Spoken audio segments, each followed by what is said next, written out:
Yo, what is up guys? It's Pedro here, and in today's video I'll be giving you guys a quick update on Jason Wright and how he's expected to stay at least for a year under Josh Harris. Also talking about a new guy the Commanders hired under the analytics department. So if you guys are new, make sure to subscribe for Washington and NFL content. Also hit that like button and that notification bell as well, so you never miss a video. So again, just will be really quick, but the Commanders are expected to retain Jason Wright, at least initially, and give him a chance to earn a continued role under new ownership once the sale to Josh Harris is finalized. So I'm expecting that'll give him the season, and because Jason Wright definitely has made his fair share of mistakes, but he's also done some good things. But at the same time, you have to realize he was working under Dan Snyder, so you don't know how much of the ideas that he botched or whatever were his fault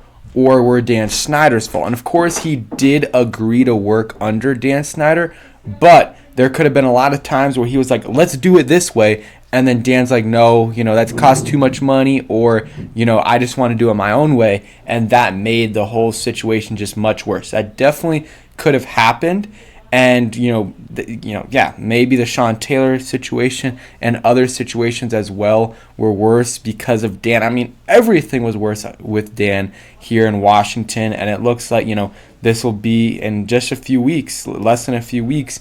That'll be over, I believe, July 20th, and then there might be a press conference with Josh Harris on the 21st. When that happens, we'll know a lot more about what's happening, about because these media reporters, they're going to ask, what do your thoughts on Ron Rivera, and do you plan on keeping him for a while? He's probably not going to give a great answer for that, but, he's going to say probably we'll give him a year and see how it goes or something like that. Same thing with Bieniemy, same thing with some of the front office people, same thing with some of the business people. Like this season is one of the biggest seasons in Commanders history, Redskins, Commanders, Washington football team history, because a lot could be changed. I mean, we already know a new owner's coming, but also we could get a new head coach, new coordinators, totally new front office, new business side of the new business people as well if things don't go well.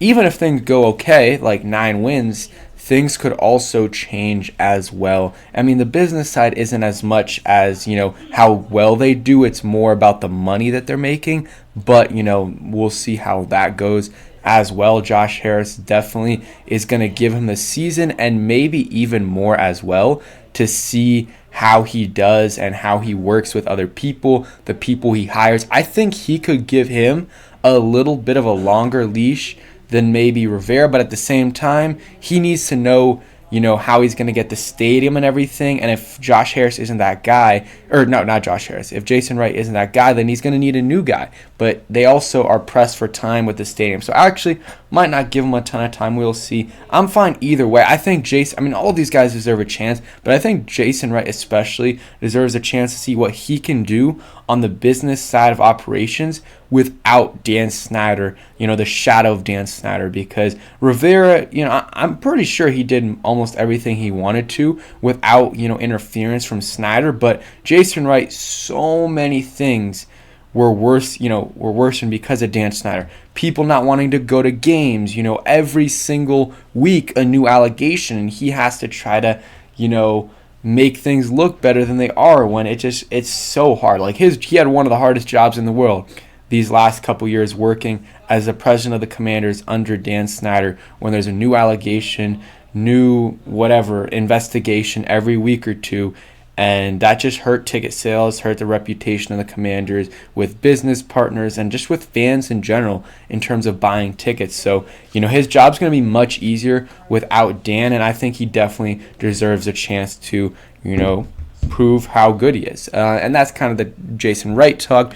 And then the Commanders hired Preston Bureau into a football analytics role. Bureau is working under coordinator of football analytics, Doug Drury, and Josh Harris is big in analytics, so I'm sure he'll hire a lot more, analytics people when he comes in. I think that should be, done, not only just for the fourth down situations and stuff like that, but just in terms of like you can find out a lot of stuff with analytics in terms of, oh, what coverage should we do here, or just gathering stats and data to show your coordinators and your team and your front office. You can do this with college players or other or NFL players as well, free agents and stuff like that. And I think it would really help out to get a bigger analytics department. Looks like they're already doing that before he's coming in. Maybe this is a guy that Josh Harris wants, or maybe it's just a guy, I don't know, someone wants. I don't know if Jason Wright probably wouldn't be in charge of that, but someone brought him in. Could be Josh Harris, could be someone right now like Doug Drury. But I hope they continue to increase the analytics department with the Commanders. So that's it. Quick video. Hope you guys enjoyed. Just giving you guys that information, and hope you guys enjoy your weekend. Peace.